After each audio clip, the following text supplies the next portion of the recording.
Masasarapan kayo sa Egyptian recipe na ito.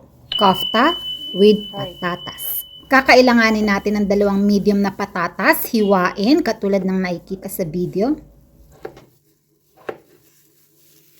2 medium na sibuyas, yung isa hihiwain natin ng pa-dice at yung isa gagamitan natin ng grater.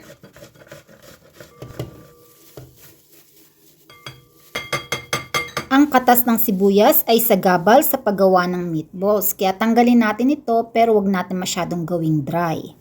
Kapag napiga na natin ang sibuyas, isama natin ang ground beef, asin, paminta, cumin powder, at 7 spice. Haluin natin ang gusto para maging balanse ang lasa. Madali lang gumawa ng meatballs kahit walang gamit na tools. Sundin nyo lang yung nakikita ninyo sa video. Kung ready na ang mga meatballs, magpainit na tayo ng mantika at sabay-sabay natin silang tutuhin.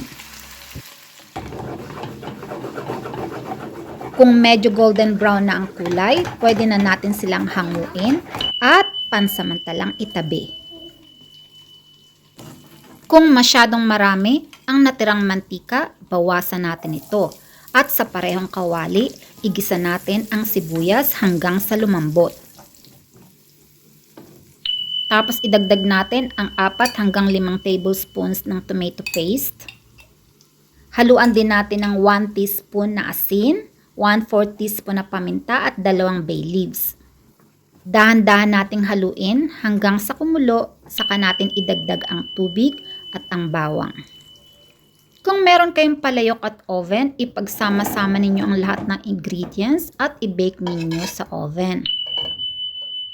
Kung wala naman, gumamit kayo ng kaldero, pagsamasamahin ninyo ang lahat ng ingredients at lutuin ninyo ang ating recipe hanggang sa lumambot ang patatas. Pero mas maganda sana kung ang gamit ninyo ay palayok dahil mapapasarap lalo ang lasa. Kung sa oven naman, iset ninyo ito sa medium na apoy para hindi mabilis matuyo. Bake 40 to 45 minutes hanggang sa makita ninyong malambot na ang patatas. Ito na ang ating final result.